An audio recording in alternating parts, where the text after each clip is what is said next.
శ్రీ గణేశాయ నమః. శివానందలహరి 35వ శ్లోకం. ఈ శ్లోకంలోకి వెళ్ళే ముందర మనం కొన్ని నిత్య పారాయణ యోగ్యమైనటువంటి శ్లోకంలో ఈ శివానందలహరిలో పెద్దలు చెప్పినటువంటి మనం ఒక్కసారి చూద్దాం. ఇందులో 100 శ్లోకాలు చాలా మంచి శ్లోకాలు. ఈ కొన్ని నిత్య పారాయణ యోగ్యమైన శ్లోకాలను చెప్తున్నాం కదా అని మిగిలిన మేము ప్రాముఖ్యమైన కాదని మాత్రం కాదు, అది గుర్తుపెట్టుకోవాలి. ఎందుకంటే 100 శ్లోకాలు చదవలేకపోయినా కనీసం ఈ నిత్య పారాయణ యోగ్యమైనటువంటి శ్లోకాలైనా చదివితే ఆ ఫలితం వస్తుంది అని చెప్పారు. అందులో మొట్టమొదటి శ్లోకం ఏంటి? కళాభ్యాం చూడాలంకృత శశికళాభ్యాం అని మొదటి శ్లోకం.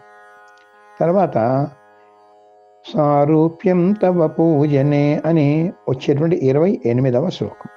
మూడవది త్వత్పాదాంబుజమచ్చయామి అని ఆరంభమయ్యేటువంటి 29వ శ్లోకం.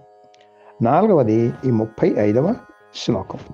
ఆ 35వ శ్లోకం ఒకసారి మనం చూద్దాం.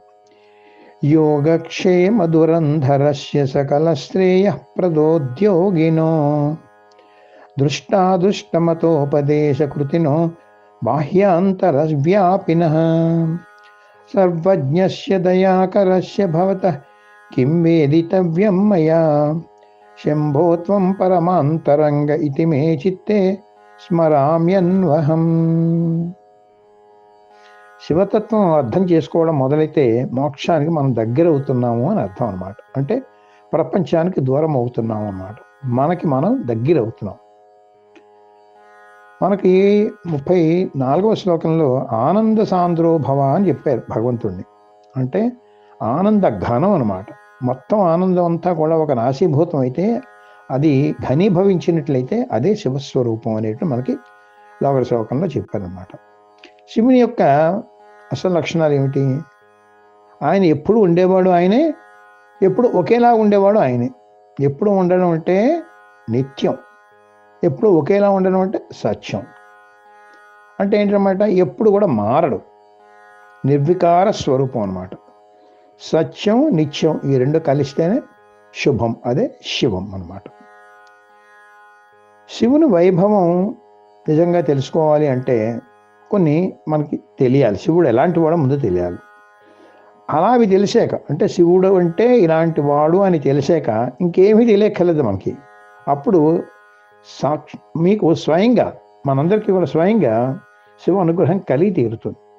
ఆ 6 లక్షణాలు శివుడికి ఉండేటువంటివి ఏమిటి అనేటువంటిది ఈ శ్లోకంలో శంకర భగవత్పాదులు ఒక భక్తుడు ఏ విధంగా శివుణ్ణి ఆరాధించాలో, శివుడి గురించి ఏం తెలుసుకోవాలో అనేటువంటి చెప్తున్నారు. అది ఒకసారి మనం చూద్దాం. యోగక్షేమ దురంధరస్య. దురంధర అంటే మోయిటకు తగని నేర్పరు, అంటే భారం వహించేవాడు అని అర్థం అన్నమాట. యోగక్షేమాలు అంటే జీవుల యొక్క యోగక్షేమాలు మోయడంలో ఆయన అత్యంత నైపుణ్యం ఉన్నటువంటి వాడు అనమాట.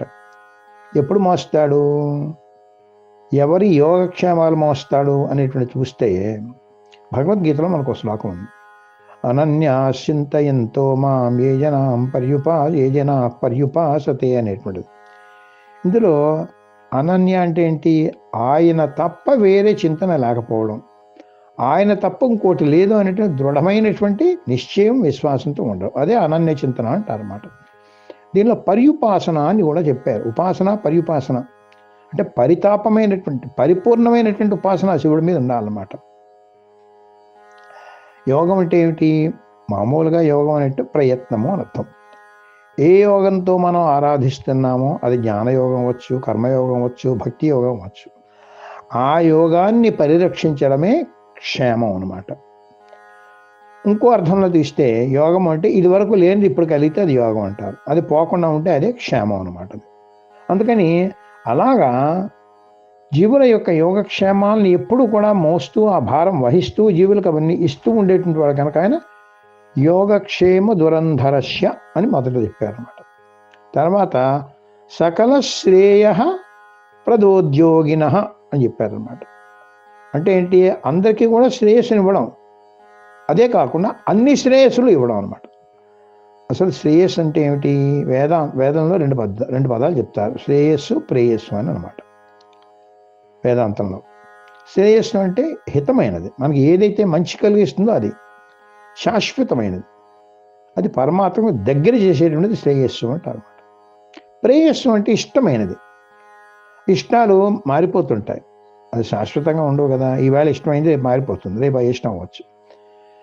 అవి పరమాత్మను దూరం చేస్తాయి, ప్రపంచంలో పడేస్తూ ఉంటాయి అన్నమాట.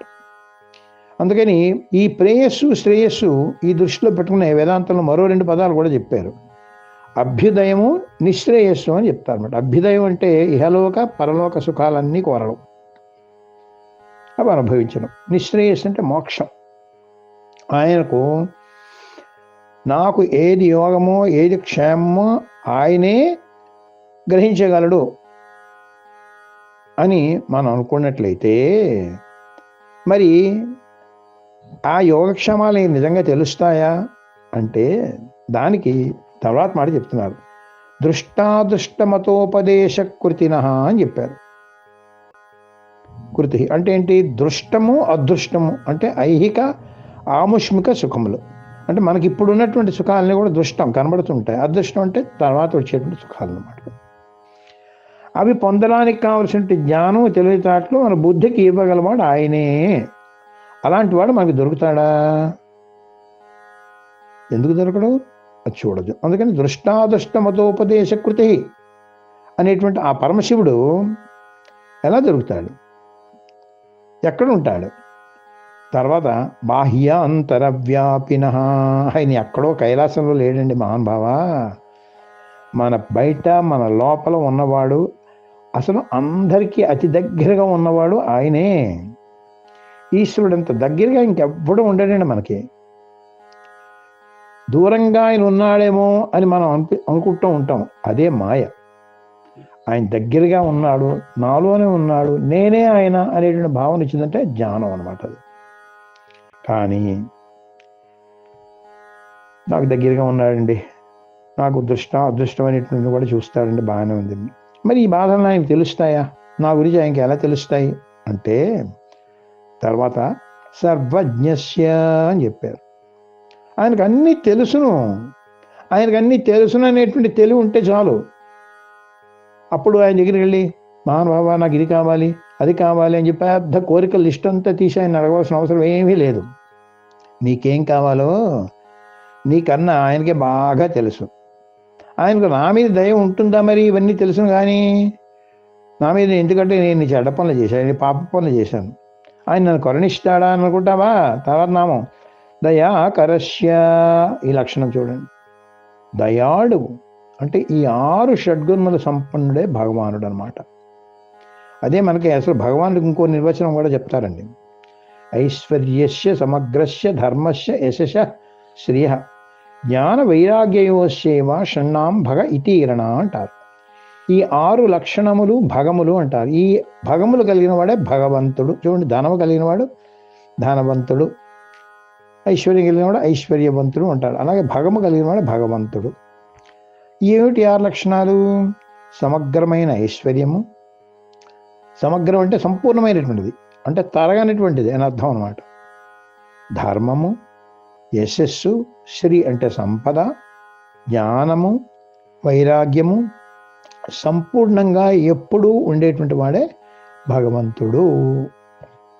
ఇప్పుడు ఈ 6 లక్షణాలు తెలిసాక భవతః కిం వేదితవ్యం మయా, నీ గురించి ఇన్ని తెలిసినా నాకు ఇంకేం తెలియాలయా నీ గురించి? నీ అనుగ్రహం పొందడానికి 6 లక్షణాలు తెలిస్తే నాకు చాలదా? ఈ 6 లక్షణాలు అన్నీ ఉన్నాయి ప్రపంచంలో, అందరికీ కూడా అన్ని సుఖములు కలిగించడానికి, అన్ని కోరికలు తెచ్చడానికి కూడా ఈ 6 లక్షణాలు చాలు. ఈ 6 లక్షణాలు నీలో ఉన్నాయి. నువ్వు షడ్గుణ ఐశ్వర్య సంపత్తు కలిగినటువంటి వాడివి అని తెలిసాక ఇంకా నాకేం కావాలి అని శంభో త్వం పరమాంతరంగా ఇతిమే స్మరామి అన్వహం, నువ్వు నాకు పరమ ఆంతరంగికుడమని, అంటే ఇంటిమేట్ ఫ్రెండ్, క్లోజ్ ఫ్రెండ్ అంటాం కదనమాట. పరమ ఆంతరంగికుడమని నిన్ను ఎప్పుడు కూడా స్మరిస్తూ ఉంటాను. శివస్మరణ ఎలా చేయాలి? ఆయన నా దగ్గర ఉన్నాడు, ఆయన నాలోనే ఉన్నాడు, అంతే, అక్కడ కైలాసంలో ఉన్నాడు అనే భావన కాదు ఇక్కడ అనమాట.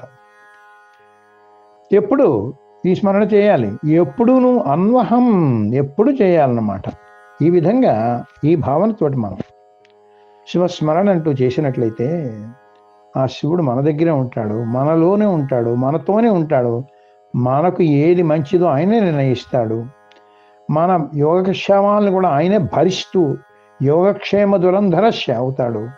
అటువంటి శివస్మరణ చేయడం ఎంత విశిష్టమైనదో ఈ శ్లోకంలో చెప్తున్నారు. కాబట్టే ఈ శ్లోకం కూడా నిత్యపారాయణ యోగ్యమైనటువంటి శ్లోకాల్లో ఒకటిగా మనకి చెప్పారన్నమాట.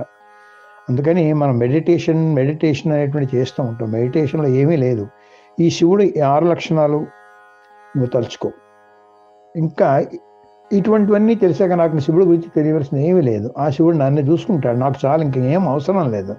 నాకు ఈ కోరిక కావాలా, ఆ ఇల్లు కావాలి, లేకపోతే ఈ కోరిక తీర్చు, ఆ కోరిక ఇవేమీ అక్కర్లేదు. మనం శుభ్రంగా నీ కోరికల లిస్ట్ పక్కన పెట్టి చింపారే.